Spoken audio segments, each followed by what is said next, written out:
Suatu ketika ada seorang gadis. Dan dia memiliki rambut yang indah dan panjang sehingga semua orang yang melihatnya tidak dapat mengalihkan pandangannya. Untaiannya sangat ringan, hanya emas. Oleh karena itu, mereka memanggilnya Goldilocks. Untuk semua kecantikannya, dia adalah gadis kecil yang sangat nakal. Ibu selalu mengizinkannya berjalan-jalan di halaman, tetapi memerintahkannya untuk tidak pergi ke hutan di belakang rumah mereka. Goldilocks sangat tertarik untuk mengetahui apa yang ada di hutan itu. Jadi, sementara ibu tidak melihat, entah bagaimana dia meninggalkan rumah ke dalam hutan. Gadis itu berjalan lama di dalam hutan. Entah dia menemukan beri, lalu melihat bunga yang indah, lalu mendengarkan bagaimana burung berkicau. Jadi dia tersesat di hutan. Dan tiba-tiba dia melihat rumah yang tidak biasa di tempat terbuka. Goldilocks mendekatinya dengan tenang. Saya berjalan berkeliling, tetapi tidak melihat siapapun. Dia mengetuk pintu, tapi tidak ada yang menjawab. Kemudian dia mengetuk lebih keras, dan pintunya terbuka sendiri. Goldilocks masuk dengan hati-hati. 3 beruang tinggal di rumah itu. Seekor beruang adalah ayah besar dan berbulu lebat. Yang lainnya adalah induk beruang. Itu lebih kecil. Yang ketiga adalah seekor beruang kecil. Beruang tidak ada di rumah karena mereka berjalan-jalan di hutan. Gadis itu memasuki kamar dan melihat 3 mangkuk bubur di atas meja. Mangkuk pertama yang terbesar adalah ayah beruang. Mangkuk kedua yang lebih kecil adalah induk beruang, dan yang ketiga yang terkecil adalah anak beruang. Di dekat setiap mangkuk ada 1 sendok besar, sedang, dan kecil. Goldilocks sangat lapar sehingga dia pertama kali ingin makan dari mangkuk besar. Dia mengambil sendok terbesar, mengambil bubur, mencicipinya, tetapi buburnya terlalu panas. Kemudian dia mengambil sendok berukuran sedang, mengambil bubur, mencicipinya, tetapi buburnya terlalu dingin. Akhirnya dia mengambil sendok kecil dan mencicipi bubur dari mangkuk kecil. Bubur ini tidak panas atau dingin pas. Dan Goldilocks memakan semua bubur dari mangkuk kecil.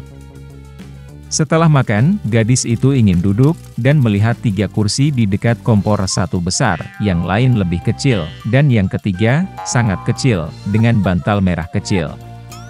Pertama, dia mencoba naik ke kursi terbesar, tetapi tidak bisa.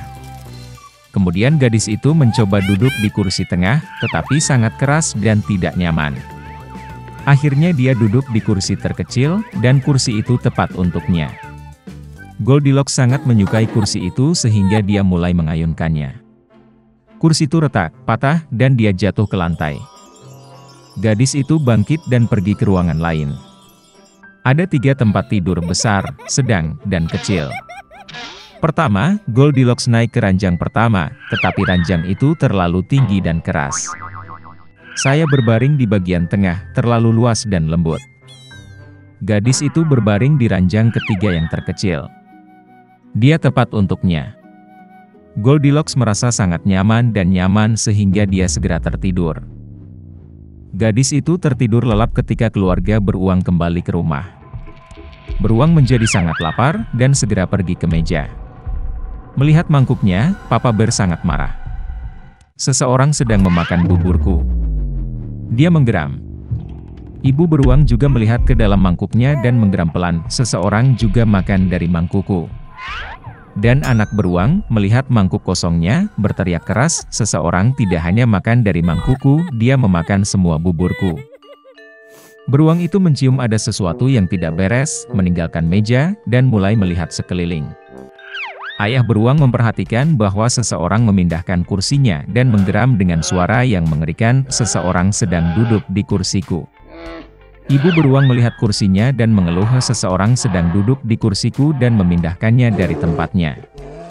Dan kemudian, beruang itu melihat kursinya yang rusak dan sekali lagi berteriak dengan keras, seseorang tidak hanya duduk di kursiku, tapi juga mematahkannya. Ketiga beruang itu dengan hati-hati masuk ke kamar tidur. Seseorang sedang berbaring di tempat tidurku dan meremasnya. Papa Bear meraung dengan suara yang mengerikan. Dan seseorang juga berbaring di tempat tidurku dan meremasnya, geram ibu beruang. Teddy Bear melihat ke tempat tidurnya dan berteriak lagi, "Seseorang sedang berbaring di tempat tidurku." Dan kemudian dia melihat gadis itu dan menjerit dengan suara pelan, dan masih tidur di dalam dia.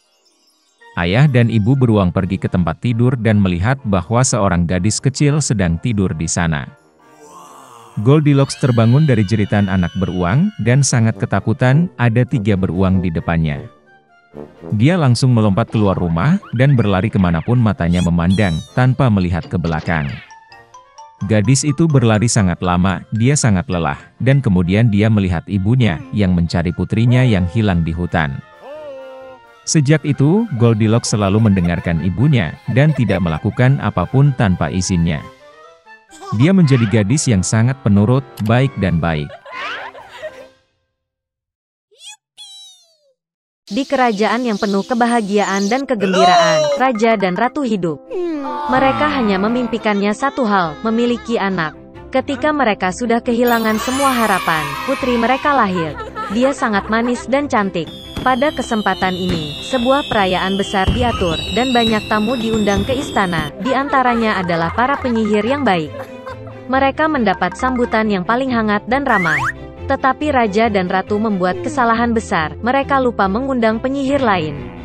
Dia tidak meninggalkan menaranya selama bertahun-tahun, dan semua orang mengira dia sudah lama meninggal. Ketika saatnya tiba untuk memberikan hadiah kepada sang putri, para peri dengan murah hati menghadiahinya dengan kecantikan, hati yang baik, kecerdasan, suara yang indah, kemampuan menari dan memainkan berbagai alat musik. Ketika giliran penyihir terakhir tiba, tiba-tiba peri jahat memasuki aula, yang mereka lupa undang ke liburan. Peralatan makan segera dibawakan untuknya, tetapi dia merasa bahwa dia tidak diterima dengan hormat sebagaimana mestinya. Menarik piala dan piring darinya, dia menggumamkan mantra. Penyihir itu berharap pada hari ulang tahunnya yang ke-16, sang putri menusuk tangannya dengan spindle, dan karenanya dia mati. Ratu menangis dengan sedih atas keinginan penyihir jahat itu, dan raja memerintahkan untuk menangkap penyihir itu. Tapi dia sudah menghilang dengan tawa yang tidak menyenangkan.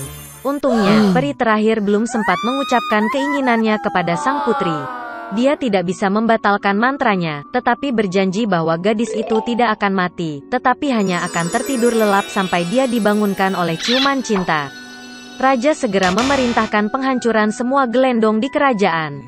Dan kemudian tibalah hari ulang tahun ke-16 sang putri, hari yang dibicarakan oleh peri jahat. Sang putri tumbuh menjadi gadis yang cantik dan baik hati. Raja memerintahkan 3 penyihir untuk menjaganya. Peri menjaganya seperti biji mata mereka. Pada hari ini, raja dan ratu mengunci gadis itu di sebuah ruangan untuk mencegah kejadian buruk. Tapi sang putri tidak mau dikurung. Tiba-tiba, sebuah pintu muncul di dinding kamarnya, yang belum pernah dilihat gadis itu. Dia mendengar suara aneh di luar pintu. Terbakar rasa ingin tahu, dan tidak tahu apa yang menunggunya, gadis itu memasuki dirinya. Pintu menuju ke sebuah ruangan gelap di mana seorang wanita sedang duduk dengan punggung menghadap putri. Dia berputar. Gadis itu belum pernah melihat poros seumur hidupnya. Dia menjadi penasaran. Sang putri pergi ke poros, menyentuhnya, menusuk jarinya dan tertidur lelap. Dan wanita itu ternyata adalah peri jahat yang sangat senang karena mantranya menjadi kenyataan. Sekarang semua orang memanggil putri tidur cantik. Setelah mengetahui kemalangan tersebut, penyihir yang baik hati memutuskan untuk menidurkan raja dan ratu serta seluruh kerajaan sampai gadis itu terbangun. Segera, semak-semak yang tidak bisa ditembus dan semak berduri tumbuh di sekitar kastil sehingga tidak ada yang bisa melewati semak-semak seperti itu. 100 tahun kemudian, seorang pangeran tampan dari kerajaan lain pergi berburu. Melihat dari jauh menara kastil yang ditinggalkan, dia teringat cerita lama tentang putri tidur yang diceritakan oleh orang tuanya. Dan pangeran memutuskan untuk masuk. Dia berjuang untuk melewati semak-semak yang tidak bisa ditembus dan semak berduri. Namun pada akhirnya, sang pangeran mendekati gerbang kastil yang ditinggalkan. Dia berjalan mengelilingi seluruh kastil, dan melihat ke ruang tahta. Di sana pangeran melihat raja dan ratu sedang tidur. Kemudian, di salah satu kamar, dia melihat putri tidur. Dia sedang tidur di tempat tidur yang dihiasi bunga. Pangeran pergi ke tempat tidur, menatap putri cantik itu, dan merasakan cinta memenuhi hatinya. Dia tidak bisa menahan diri dan mencium putri tidur. Dan pada saat itu, dia membuka matanya dan melihat seorang pangeran tampan.